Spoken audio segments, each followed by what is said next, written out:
Welcome to Formosa Dream Chasers. We're your hosts, Mary Ann and Ching En. Please join us as we explore the journeys amazing people take in pursuit of their dreams. And get insights from their experiences. Let's hit the road and get started.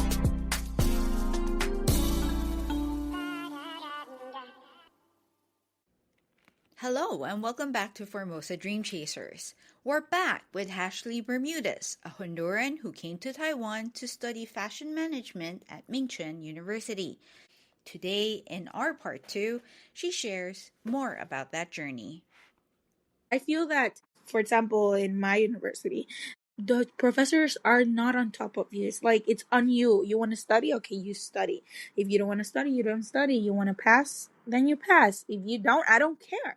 It's like they are not on top of you, trying to make you learn, do better, improve your studies. But maybe that's not a universal Taiwan experience. That was only my experience in Mingchuan. But I could see for what my mom told me and my friends in Honduras, they are more involved, the professors. So, I mean, to a certain point, it's like you are already in your 20s, you are an adult, you know your responsibilities, but I feel it's a little bit, you could feel their support a little bit more, but maybe that's just me. I appreciate the different perspectives because it's interesting to see all of these little sharings and find out experiences like. So, you took up your bachelor's here, right? That's 4 years. Yeah. And what were some of the academic or language-related obstacles that you had to face and overcome? Actually, I didn't have any kind of language problems because all my classes were in English and there was the international college department. So if you had any questions and you were only able to speak English, then you would go to them. So I think in that scenario, I didn't have a problem at all. Were you studying Mandarin as well? Because you said you first came here to study Mandarin for 1 year, and then you went to take up your undergrad. I studied Mandarin the first 2 years as well, just like a regular class you would take once a week for 3 hours. And then I learned French, or attempted to learn French for another year. It was good. How do you feel your Mandarin is right now? 还可以. Hey, it's okay. It's okay. I can survive life and go and, communicate whenever I need to. I'm sure it helps that you're here because you still have to use your Mandarin skills. Yes. And talking about your journey here, taking your undergraduate degree here and being a scholarship student for a while, what would you say has been the most rewarding part? Honestly, the fact that I studied in Taiwan is already rewarding enough. I was talking this with my boyfriend the other day. We were talking about how we've made it, since we've been here for so long, we've made this normal. Like for us, living across the globe and getting to know people from so many different countries is already normal. Mm-hmm. But it's not. It's not normal at all. It's not a universal experience. And so just being able to be here, getting to know such a beautiful country and learn more about their culture. Because Taiwan is not only full of Taiwanese. There's so many people like Filipinos, Koreans, Japanese, and a whole bunch of Latinos as well. So it's very international. And that is just, I don't know. I feel it's great. I don't have enough fingers to count how many people from different countries I've met. And that, I feel it's amazing. One of the great things about living in Taiwan is you do get to meet a lot of international people and make a lot of international friends. I would agree, yeah.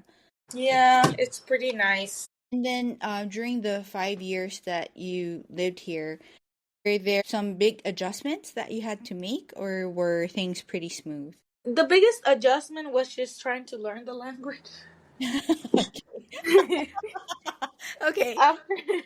After that, I think we were solid. But yeah, that was like the biggest thing. What did you find difficult about it? Well, maybe I'm tripping, but I don't think it's that hard. If you find the logic behind it, I feel Mandarin is very straightforward. when you learn how to write them, like the strokes and like the root of the things, like for example, water, it's like droplets and all of those things. Like, oh, it's actually pretty straightforward. Okay. However, the tones, that's the problem. Because if you say this one word, but you use this one tone, you can be telling them the worst thing ever, but you meant to just ask where is the bathroom, kind of Yeah. vibe. So it's that. The tones was like the hardest part for me. Did you have any help with learning the language? Yeah, my Chinese teacher, and also I met in my language center the person that was in charge of like paying our scholarship, like giving us our scholarship money every month. We became very good friends with her, and she's Taiwanese. She actually knows Spanish. That was her bachelor's, and we had a good relationship with her for that. And so she would basically help us whenever we had any questions regarding Chinese in general. Do you feel that your experience here in Taiwan has helped you grow and sort of learned a lot more about yourself during this time? Definitely, like a lot. It's like there's this saying that 1 year living abroad is like 7 years in your home country. I agree 100%. I feel I've learned so much, like matured, and honestly, it's very crazy to think about. But if I were to look at myself 5 years ago and myself now, it's like completely different. I don't even recognize her. Okay. Can you give a few things where you've changed or developed by being here in Taiwan? I feel I'm more understanding Okay. because I've had to encounter different people from with different backgrounds that might not have the same thoughts as I do. So I had to understand not everyone has to be the Honduran stereotype. So yeah, very understanding, more empathetic, and also I had to grow up very quick because I had a scholarship. So I just had the certain amount of money that I would get every month. So I had to learn how to be financially responsible. And then I started working part time. So I had to learn how to be very good with time management and also be very independent.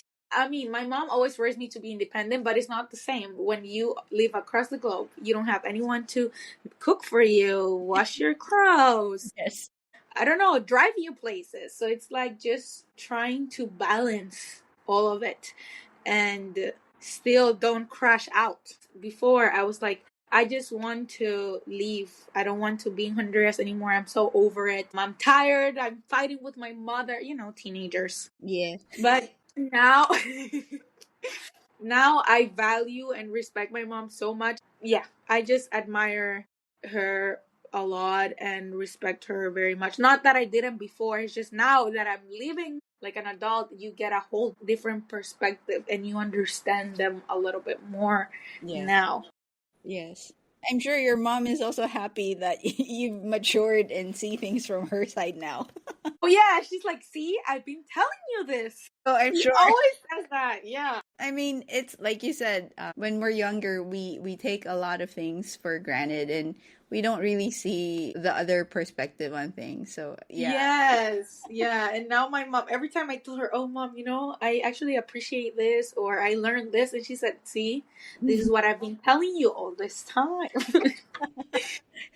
I'm sure your mom also enjoys doing the I told you so part. Well, I'm pretty sure she does. Oh, she loves it. That's kind of cool. At least that also helped your relationship with your mom as well. Oh, definitely. Yes. So we were talking about your life as a student, which just recently ended, and you've started this new chapter working here in Taiwan, which you were sharing a little bit earlier about how you entered the biotech industry. Could you tell us a little bit more about the work that you do?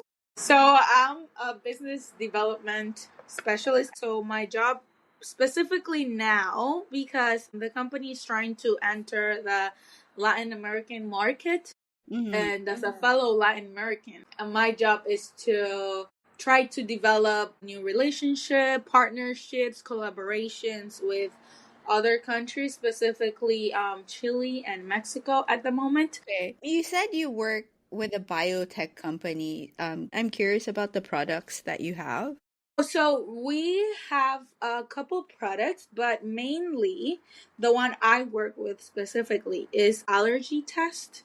Ah. But not like your common allergy test. Like the very common one is like the skin prick run, right? That you get like the allergen and then they put it on your skin and then you wait to see a reaction. But the one we have, it's more like we draw your blood and we put it on a slide that has all the different kinds of allergies, and then we put it inside a scanner and then we scan the reaction that it has, and yeah, we tell you what you're allergic to. And pretty cool, actually. Yeah, it sounds really interesting. I just think it's interesting to be able to compare like the available technology here in Taiwan to the ones that we have back in our own home countries. So I find that, Yes, it's that Taiwan, they are very three steps ahead of yeah. everything. They really are innovative, and it's, wow, surprising. Yeah, right. So once you enter these different industries and you see what they're doing, I personally also find it fascinating because just seeing how much research they do helps them drive their innovation. Yes, really. Wow. And we were talking a little bit about, the work culture here.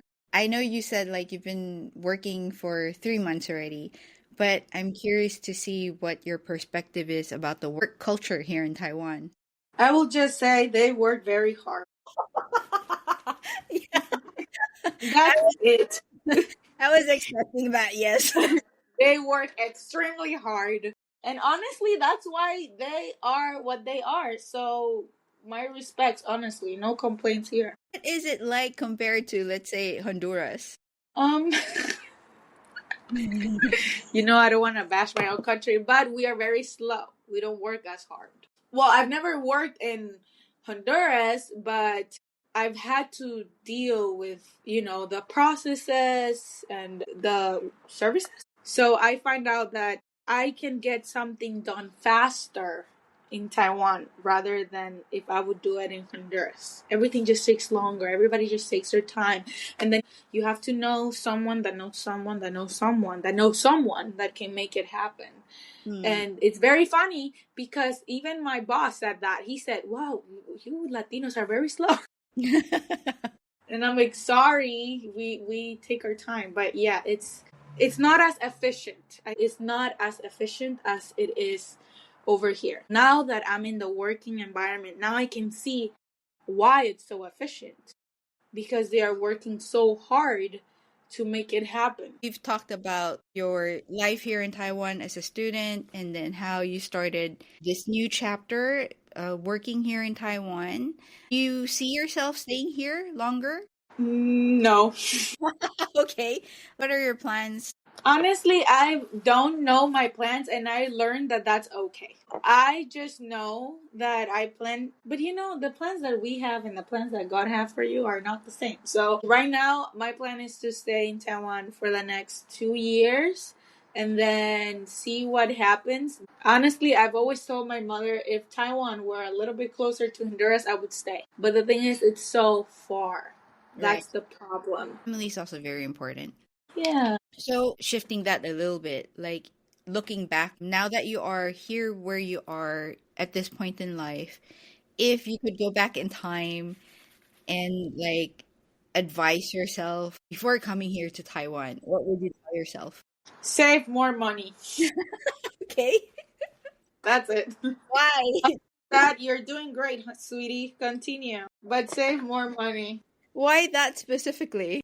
Because when I did my Chinese year, I did it in Taichung. So Taichung is 3,000 times cheaper than Taipei. So I was saving up. Technically, I could have saved up so much money, but I didn't because I was traveling like crazy all over Taiwan. Yeah, I mean, it's good because I got to know Taiwan. Like, honestly, I think I'm just missing like 3 more cities to visit, but I could have still saved up more money.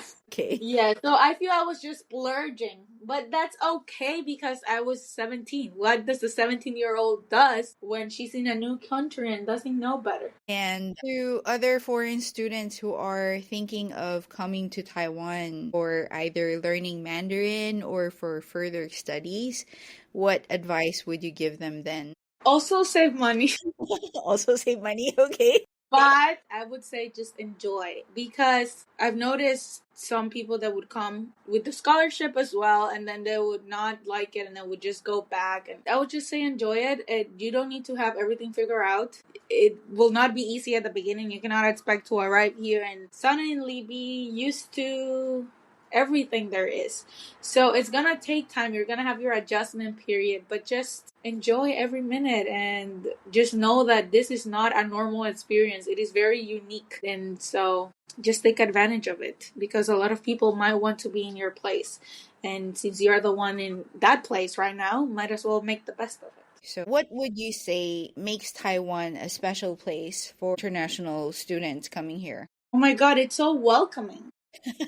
It's very welcoming to international people in general. I would say that's what makes it very special. Mm-hmm. Some countries are not as welcoming to foreigners. Can you give an example of how you felt you were welcomed by Taiwan when you came here? When I arrived, well, my personal experience, I'm not saying it's going to be the same for everyone, but when I arrived in Taiwan, I had to do quarantine, and I was already enrolled in my language center, and I don't know what's the name. Maybe you could say the president or the dean of the language center, or the university, went to welcome us, went directly to the hotel to meet us there and help make the whole process easier. And they gave us some snacks, because it was not only me, it was me, my brother, and then two other Hondurans that also got the scholarship. And so, yeah, I think that was very nice, very welcoming of them, because they know we don't know the language. We have to do quarantine, and how do we explain our situation? Yeah. They could have just sent us an email with instructions and that's it, but they went, introduced themselves to us, and helped us make the process smoother. So I thought that was very sweet and welcoming, and that was my very first impression. You're right that the director or the head of the language center went out of his way, and yes, that is a very nice gesture indeed.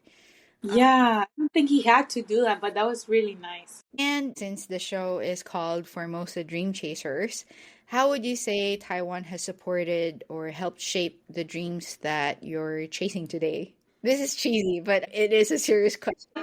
I know, but remember I said that my dream was always to study abroad? Yeah. I said at the beginning that I came here and I studying abroad. I'm, as cheesy as it sounds, I'm living my dream. No, that's So cheesy, but yes, I was able to study abroad just like I always wanted. I also wanted to learn a new language. I was able to get to know more people, and I always wanted to travel and get to know different countries and cultures, and I've been able to do that here in Taiwan. So honestly, it can be cheesy, but I'm living my dream. Okay. Very happy to hear that. I really appreciate you giving me this time and sharing very much your personal experiences and stories about this whole journey that you took here in Taiwan. Before we end, is there, anything else you wish to add or some final thoughts you wish to share? Thank you for having me. It's very special. See, even these things, like having an interview for one of the oldest radios in Taiwan, it's not normal. They are very unique and special experiences. So thank you for having me. No, thank you so much, Hashlaey. Again, this was a very fun chat. I wish you the best in this new journey that you're taking with this biotech company.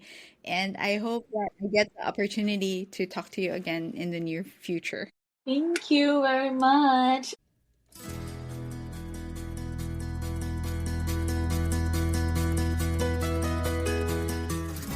This is Ching and Cho and Mary Ann Shoko. See you guys next week. Bye.